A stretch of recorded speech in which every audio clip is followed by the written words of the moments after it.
मार्गदर्शन की श्रृंखला में बहुत बहुत स्वागत है आपका। आज हम आपके बीच में हैं संविधान के भाग 1 से लेकर 4 तक के महत्वपूर्ण 50 प्रश्नों के साथ। हमारे साथ हैं सूरज। बहुत बहुत स्वागत है सूरज आपका। चलिए हम शुरुआत करते हैं इसकी। पहला सवाल आपसे है, निम्न में से किस रियासत का विलय भारत में जनमत संग्रह के आधार पर किया गया? भारत में जनमत संग्रह के आधार पर किस रियासत का विलय किया गया? ऑप्शन आपके लिए है लखनऊ, जूनागढ़, हैदराबाद, इनमें से कोई नहीं।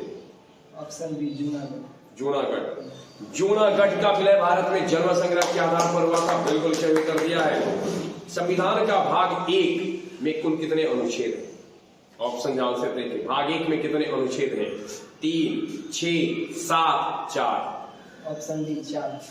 यानी संविधान के भाग 1 में 4 अनुच्छेद हैं, 4 धारा है। बिल्कुल सही उत्तर दिया है। अगला सवाल है आपसे, जिस समय भारत आजाद हुआ, भारत का के जो राज्य क्षेत्र थे उसे कितने समूह में बांटा गया था? भारत के राज्यों को कितने समूह में बांटा गया था? 5, 4, 2, 3। Option B 4। 4 इधर राइट आंसर। और अगला सवाल आपके लिए है, चौथा सवाल भी आपके लिए है। ये जो 4 समूह बनाए गए थे उसमें से किस समूह में हमारा जो राज्य बिहार है इसको रखा गया था? समूह क, समूह च, समूह ग, इनमें से कोई नहीं। ऑप्शन ए समूह क। समूह क में रखा गया था बिहार को। समूह क में बिहार को रखा गया था। सही उत्तर दिया है आपने। अगला सवाल आपसे है, राज्य को पुनर्गठित करने हेतु, दोबारा गठित करने हेतु राज्य पुनर्गठन आयोग की स्थापना दिसंबर 1953 में हुई थी।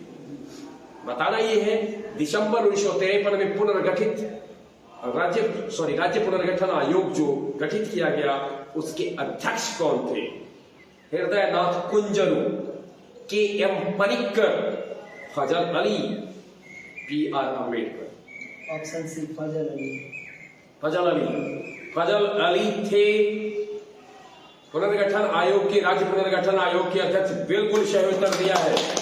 अगला सवाल आपसे है, बॉम्बे राज्य का पुनर्गठन करके महाराष्ट्र और गुजरात राज्य बनाया गया।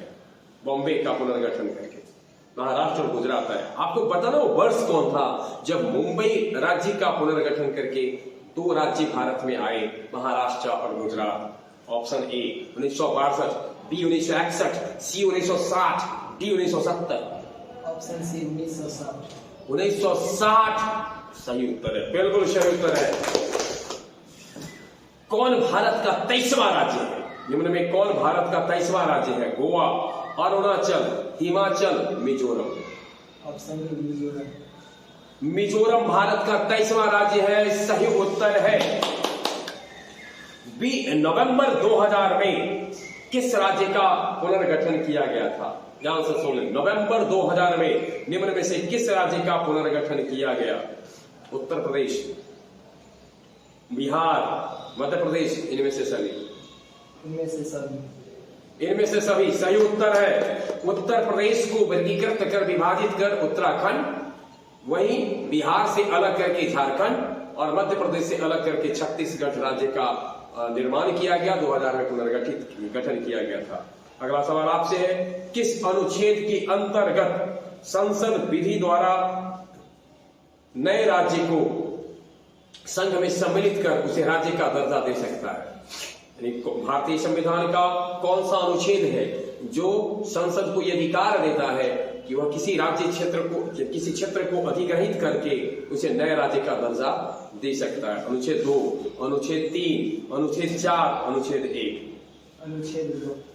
अनुच्छेद 2 इधर राइट आंसर। बिल्कुल सही उत्तर है। भाग 2 में अभी थोड़ा देर पहले आपसे क्वेश्चन किया गया था कि भाग 1 में कितने अनुच्छेद हैं। अब सवाल आपसे है, भाग 2 में कितने अनुच्छेद हैं? 6, 7, 8, 10। 7 बता सकते हैं कहां से कहां तक? आप सही है, 7 सही है, लेकिन कहां से कहां तक? 5 से लेकर 11 कहां तक? 5 से 11 तक। बिल्कुल सही उत्तर दिया है आपने। अगला सवाल आपसे है, नागरिकता संबंधी अनुच्छेद 5 से लेकर 9 नागरिकता से जुड़ा हुआ अनुच्छेद 5 से लेकर के जो 9 तक का अनुच्छेद है, यह कब से प्रभावी हुआ था? गौरतलब हो कि नागरिकता से जुड़े अनुच्छेद एक साथ प्रभावी नहीं हुए हैं, अलग अलग समय से प्रभावी हुए हैं। आपको बताना है 5 से लेकर के 9 तक का जो नागरिकता से संबंधित अनुच्छेद है, उसकी प्रभावी होने की तारीख क्या थी? 26 नवंबर 1949, 15 अगस्त 1947, 26 जनवरी 1950, 26 दिसंबर 1949। 26 नवंबर 1949। यानी जिस दिन हमारा संविधान बनकर तैयार हुआ था उस दिन। सही उत्तर है 26 नवंबर 1949 को, जिस दिन हमारा संविधान बनकर तैयार हुआ, उसी दिन से नागरिकता से जुड़े अनुच्छेद 5 से लेकर के अनुच्छेद 9 तक जो अनुच्छेद थे उसको प्रभावित कर दिया गया था। किस अनुच्छेद के तहत यदि कोई भारतीय नागरिक स्वेच्छा से किसी अन्य देश की नागरिकता स्वीकार कर ले तो उस व्यक्ति की भारतीय नागरिकता समाप्त हो जाती है? यदि स्वेच्छा से हम विदेशी नागरिक हो जाते हैं तो हमारी भारतीय नागरिकता समाप्त हो जाती है, ऐसा उल्लेख किस अनुच्छेद में है? अनुच्छेद 10, अनुच्छेद 11, अनुच्छेद 9, अनुच्छेद 8? अनुच्छेद 9। अनुच्छेद 9 बिल्कुल सही उत्तर है। संसद को नागरिकता की शक्ति अथवा उसके समाप्ति के संबंध में कानून बनाने की शक्ति किस अनुच्छेद में दी गई है? यानी नागरिकता को देने की अथवा उसे समाप्त करने के लिए कानून बनाना, इसकी शक्ति संसद को किस अनुच्छेद से मिला है? अनुच्छेद 9, अनुच्छेद 10, अनुच्छेद 8, अनुच्छेद 11? अनुच्छेद 11। अनुच्छेद 11 से मिला है, करेक्ट आंसर है। अगला सवाल आपसे है, निम्न में कौन नागरिकता का आधार है? जन्म का आधार, वंश परंपरा का आधार, पंजीकरण, इनमें से सभी? इनमें से सब।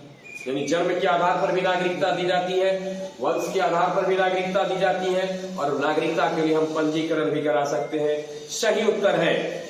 अगला सवाल है आपसे, संसद में नागरिकता अधिनियम कब पारित हुआ? संसद में नागरिकता अधिनियम कब पारित हुआ? 1953, 1955, 1954? इनमें से कोई नहीं। 1955। 1955 सही उत्तर है। एक आग्रह है, प्रश्न आपसे जब पूछा जाए तो आप हमें दे सुनेंगे, समझ गए ना? अगला सवाल आपसे है, दोहरी नागरिकता संशोधन अधिनियम 2005 में, दोहरी नागरिकता संशोधन अधिनियम 2005 में किन देशों को सम्मिलित नहीं किया गया? यानी 2005 में जो नागरिकता संशोधन अधिनियम आया उसमें किस देश के लिए वो नहीं था? एक में सुनिएगा विकल्प, पहले विकल्प ABCD नहीं है, विकल्प से पहले हम आपको 1, 2, 3 देश बोलेंगे। 1 में पाकिस्तान, 2 में बांग्लादेश, 3 में ब्रिटेन, चौथा में अमेरिका। अब विकल्प है केवल 1 अर्थात पाकिस्तान, B 1 तथा 2 यानी बांग्लादेश और पाकिस्तान, C 1 और 3 यानी पाकिस्तान और ब्रिटेन, और 4 सभी 1, 2, 3, 4 सभी। ऑप्शन बी 1, 2, 1 और 2 अर्थात पाकिस्तान और बांग्लादेश। पाकिस्तान और बांग्लादेश बिल्कुल सही उत्तर है। अगला सवाल आपसे है, मौलिक अधिकार को किस देश के संविधान से भारत में लिया गया है? ब्रिटेन, रूस, अमेरिका, कनाडा? अमेरिका। अमेरिका के संविधान से लिया गया मौलिक अधिकार को। सही उत्तर है। विधायिका द्वारा मौलिक अधिकारों के विरुद्ध बनाए गए कानून पर न्यायपालिका को न्यायिक पुनरावलोकन की शक्ति किस अनुच्छेद से प्राप्त है? यानी न्यायपालिका विधायिका के द्वारा जो कानून बनाया जाता है संसद के द्वारा, उसको न्यायपालिका उस पर पुनरावलोकन कर सकती है। यह शक्ति किस अनुच्छेद में दिया गया है? अनुच्छेद 13, अनुच्छेद 12, अनुच्छेद 14, अनुच्छेद 16? अनुच्छेद 13। अनुच्छेद 13।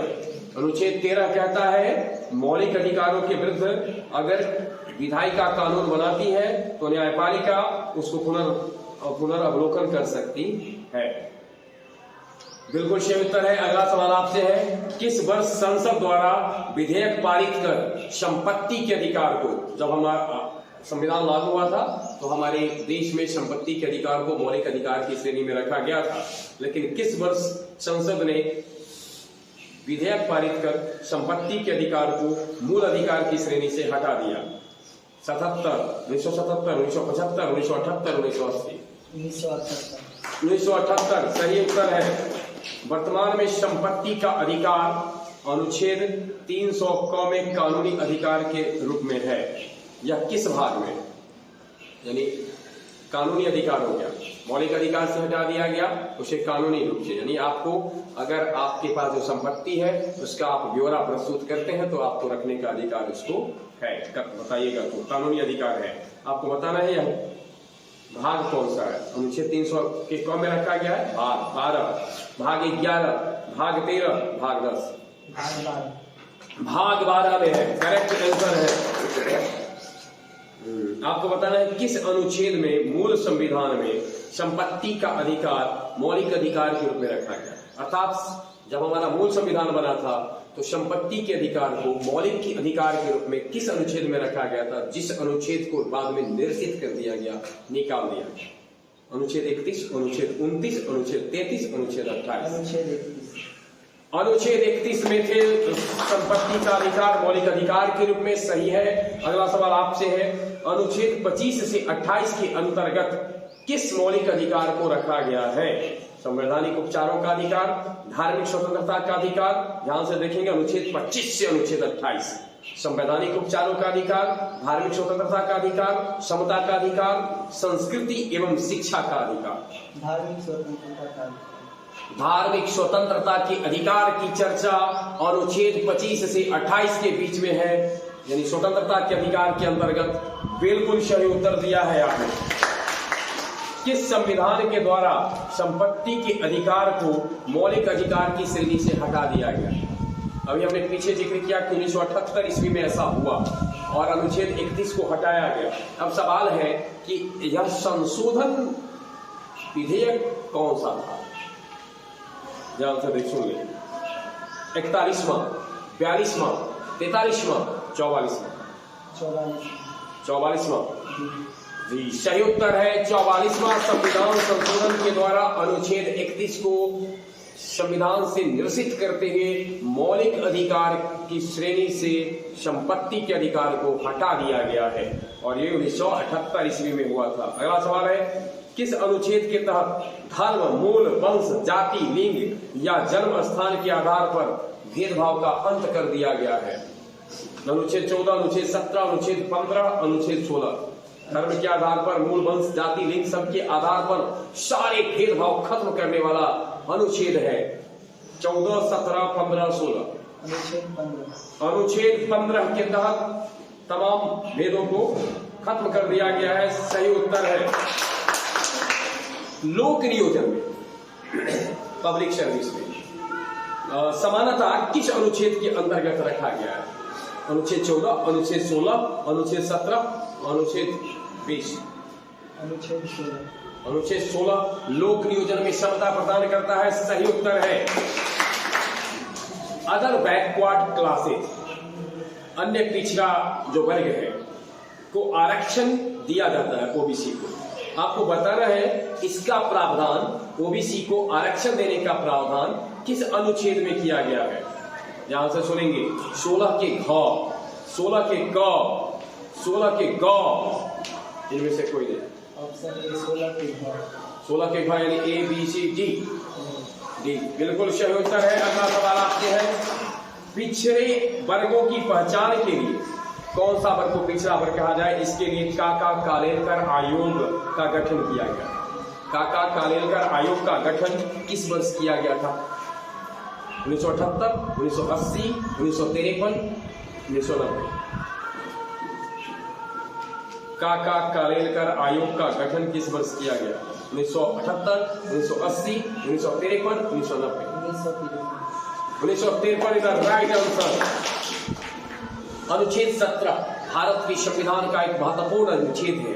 इस अनुच्छेद के तहत निम्न में से किसका अंत कर दिया गया? उपाधियों का, धार्मिक भेदभाव का, जाति भेदभाव का, अस्पृश्यता का? और अस्पृश्यता, अस्पृश्यता का अंत किया गया। बिल्कुल सही कर दिया है आपने। अगला सवाल है, 1990 ईस्वी में विश्वनाथ प्रताप सिंह की नेतृत्व वाली केंद्र सरकार ने ओबीसी के लिए कितना प्रतिशत आरक्षण का प्रावधान किया था? 30%, 33%, 27%, 50%? 33%, 30%, 27%, 50%, 27%। 27%, बिल्कुल सही उत्तर दिया है। मंडल आयोग के तहत ये काम हुआ था 27% आरक्षण का। और यही अगला सवाल आपके लिए है, व्यक्ति को वाक एवं अभिव्यक्ति की स्वतंत्रता, वाक एवं अभिव्यक्ति की स्वतंत्रता किस अनुच्छेद से प्राप्त होता है? अनुच्छेद 19(1), अनुच्छेद 19(2), अनुच्छेद 20, अनुच्छेद 21। अनुच्छेद 19(1). 19(1) के तहत वाक और अभिव्यक्ति की स्वतंत्रता प्रदान की गई है। बिल्कुल सही उत्तर दिया है। एक संविधान संशोधन अधिनियम आया 86वां, जिसके द्वारा 6 से 14 वर्ष तक के बच्चों को निःशुल्क और अनिवार्य शिक्षा का प्रावधान किया गया।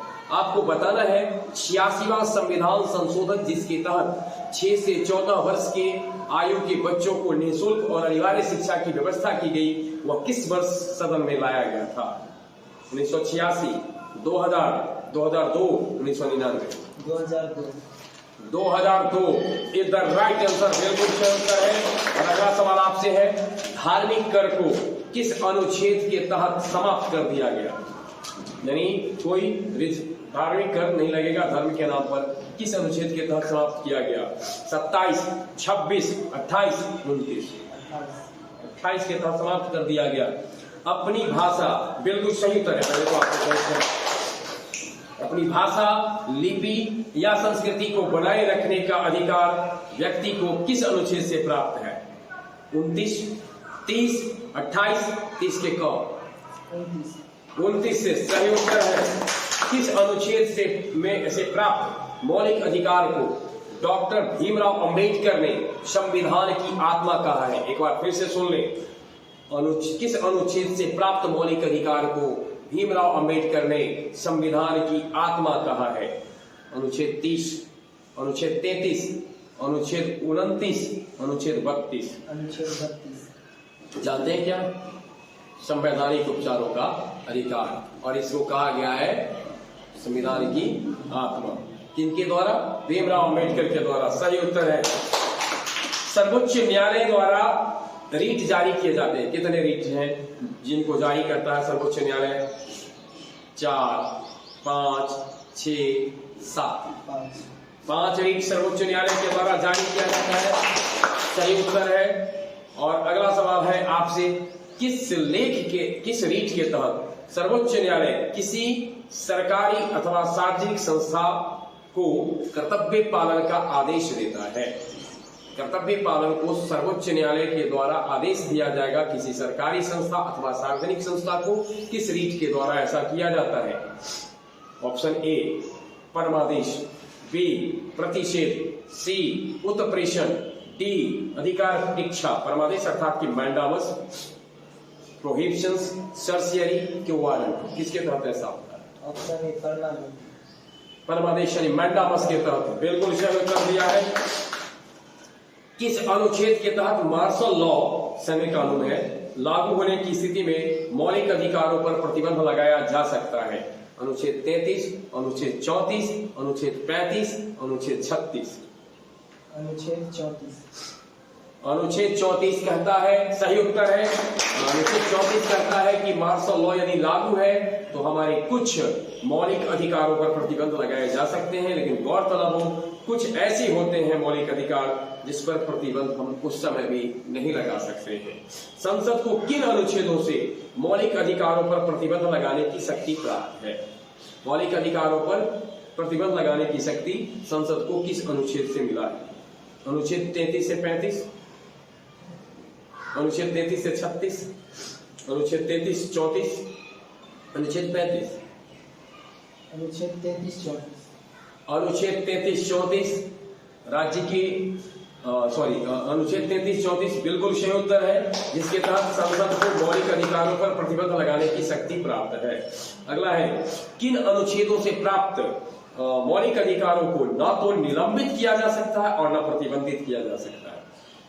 ना तो उस पर रोक लगाया जा सकता है, ना उसको टाला जा सकता है, ना सस्पेंड किया जा सकता है, ना उस पर बैन लगाया जा सकता है। कौन सा? अनुच्छेद 19, 20, अनुच्छेद 15 से 17, अनुच्छेद 20, 21, इनमें से सभी। अनुच्छेद 20, 21। अनुच्छेद 20 और 21 से जो मौलिक अधिकार हमको मिले हैं, इसको ना तो संसद द्वारा निलंबित किया जा सकता है, ना प्रतिबंधित किया जा सकता है। सही उत्तर है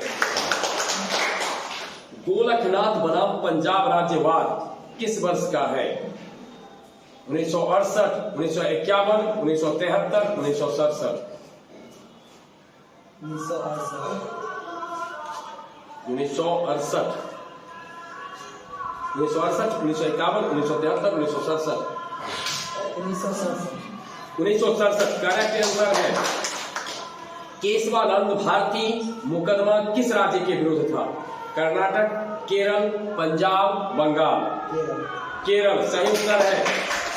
निम्न में किस अनुच्छेद से प्राप्त लाभ विदेशी नागरिकों को नहीं मिलता है? 14, 15, 16, 19, इनमें से सभी विदेशी नागरिकों को नहीं मिलता है। 14 करेक्ट आंसर है। नीति निर्देशक तत्वों की परिभाषा, राज्य के नीति निर्देशक तत्वों की परिभाषा किस अनुच्छेद में दी गई है? अनुच्छेद 36। क्वेश्चन समझ गए? राज्य के नीति निर्देशक तत्वों की परिभाषा किस अनुच्छेद में दी गई है? अनुच्छेद 36, अनुच्छेद 40, अनुच्छेद 37, अनुच्छेद 39। अनुच्छेद 36 में राज्य के नीति निर्देशक तत्वों की परिभाषा है। सही उत्तर है। अब ये सवाल आपसे है, राज्य का नीति निर्देशक तत्व भारतीय संविधान में किस देश के संविधान से लिया गया है? यूएसए, ऑस्ट्रेलिया, कनाडा, आयरलैंड के संविधान से लिया गया है राज्य के नीति निर्देशक तत्व। सही उत्तर है। भारतीय संविधान का कौन सा अनुच्छेद है जो गांधीवादी दर्शन की ओर इशारा करता है? अनुच्छेद 39, अनुच्छेद 50, अनुच्छेद 40, ऑल ऑफ दीज। अनुच्छेद 40 करेक्ट आंसर है।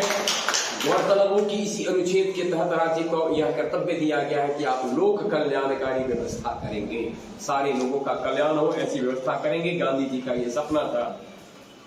राज्य समान काम के लिए समान वेतन का प्रावधान किस अनुच्छेद के अंतर्गत करता है? समान काम के लिए समान वेतन का प्रावधान किस अनुच्छेद के अंतर्गत करता है?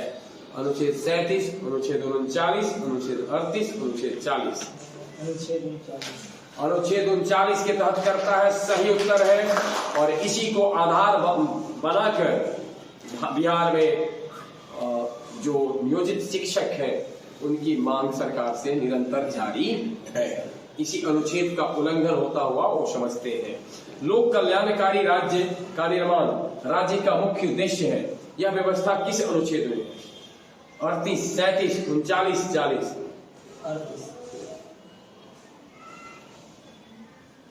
38, 37, 39, 40 गलत उत्तर हो गया है।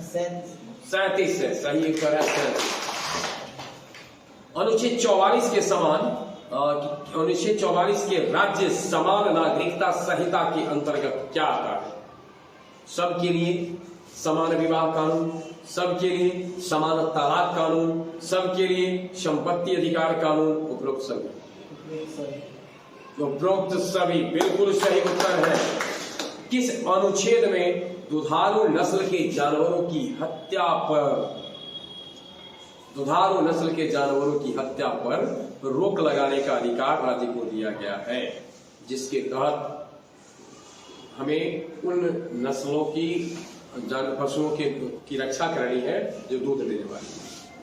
48, 49, 47 इनमें से सभी 48 राइट आंसर। अगला सवाल आपसे है, नीति निर्देशक तत्वों के लिए क्या सही? ऑप्शन ए, इसे न्यायालय द्वारा लागू किया जा सकता है, इसे निलंबित अथवा प्रतिबंधित किया जा सकता है, इसका संबंध राज्य नागरिकों के साथ साथ अंतर्राष्ट्रीय समुदाय से भी है, इनमें से सभी। Option C,